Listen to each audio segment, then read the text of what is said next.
Did you know that Carnival has fine dining options that can elevate your cruise experience?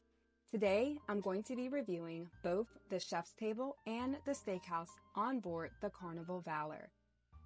I'm going to be comparing price points, the food quality, and overall experience. This will help you determine which of these dining styles is best for your next cruise.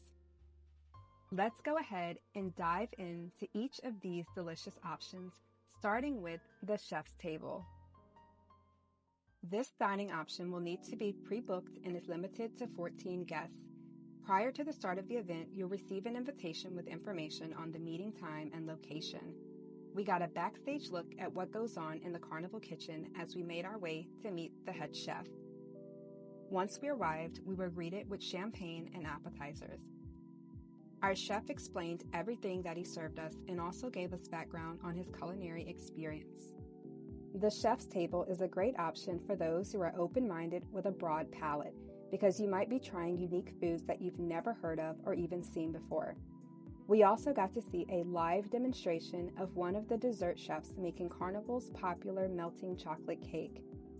This was definitely an exclusive experience for our group. After this, we were escorted to our beautiful communal-style dining area. You'll receive a full menu of all the dishes being served up. They will make alterations to dishes as needed based on your dietary restrictions. You'll get a survey days before to notify the kitchen if you have any.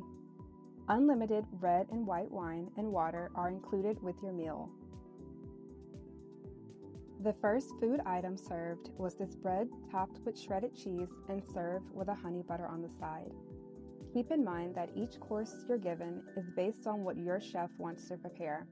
Your dishes may or may not be exactly like the ones I show you in this video. This bread was very tasty, but I was careful not to get too full off of it before my main courses arrived. On the screen, I will leave a description of every food item you'll see in the video. As you can see, everything is plated nicely and served small plate style. You want to arrive with an empty stomach because these small bites do compound quickly. The duck was my second favorite dish of all the ones that I tried.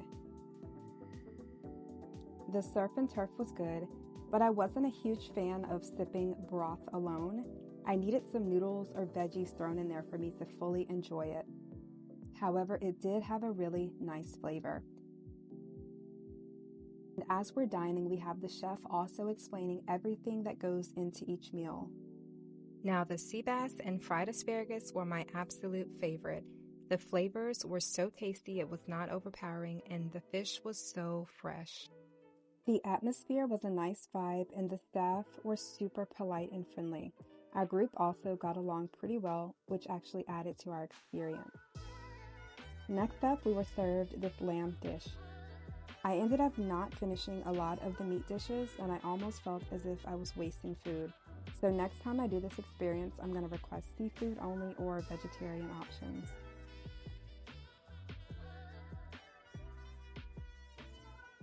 Morning, everybody.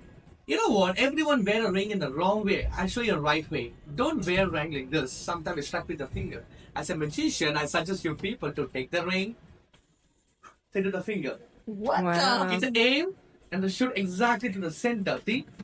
Like that. Once the heck is happening? Like this way. Listen. Lock it.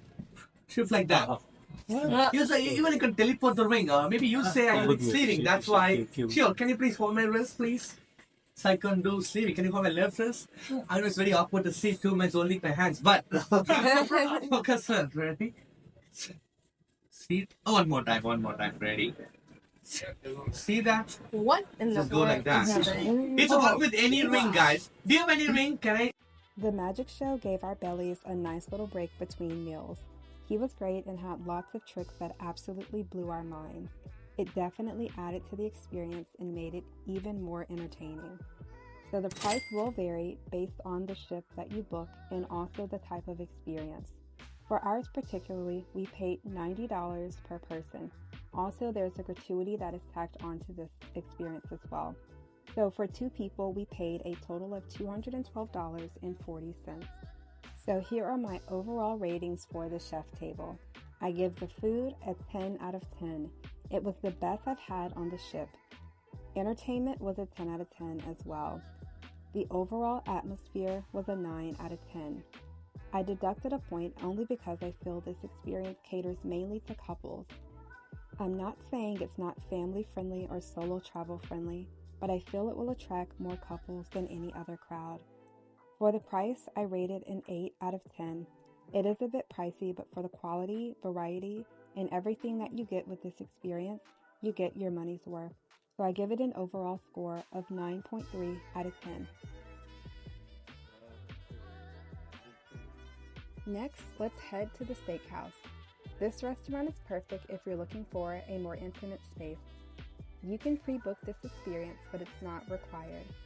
I'd recommend reserving if you're dining during a special time such as Valentine's Day because it will sell out.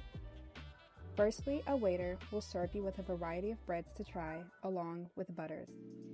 We also got to try an appetizer on the house that was very delicious. I honestly could have had 3 more of those. The atmosphere is very vibey and also very cozy as well. This experience includes an appetizer, an entree, and a dessert. For my appetizers, I got the shrimp cocktail and the lobster bisque. I asked my waiter to help me choose the best option between the two, and she was kind enough to let me try both.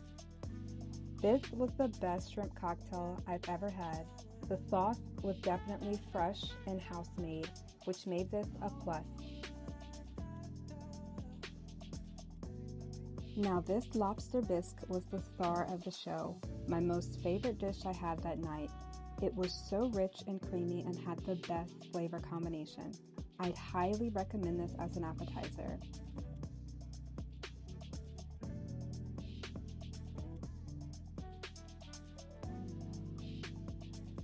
I got the surf and turf as my entree, which included steak and lobster. And honestly, the steak was okay, no better than any steak I've ordered at a regular steakhouse, and the lobster was way too chewy for my liking. My sides that I chose were mashed potatoes and broccoli, and they did not skimp out on the butter, because both of my sides were literally floating in butter. It was way too much for my liking. The steak and lobster were not bad options, they just did not meet my expectations. For dessert, my partner and I shared the chocolate sphere. We could have gotten separate desserts, but we both wanted the same thing, and plus we were super full after eating all of that food prior to the dessert coming out. So if you are a chocoholic like me, definitely get the chocolate sphere as your dessert. So to dine here, it was $50 per person, and no gratuities were added to this price. Wine was not included, so you will be upcharged for any type of specialty drinks or wines that you want to include with your dinner. Overall, I'll rate the atmosphere and vibes a 9 out of 10, the food quality a 7 out of 10, and the price a 10 out of 10. This gives the Steakhouse an overall score of 8.6 out of 10. Stick around if you want to see what it was like on my first cruise as a beginner with Carnival cruise ships. We're going to be traveling to Costa Maya and Cozumel.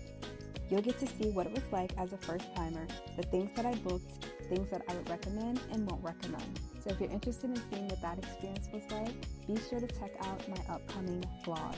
Thank you guys so much for watching. Be sure to like, comment, subscribe, and share if you enjoyed today's episode. I will see you in the next one.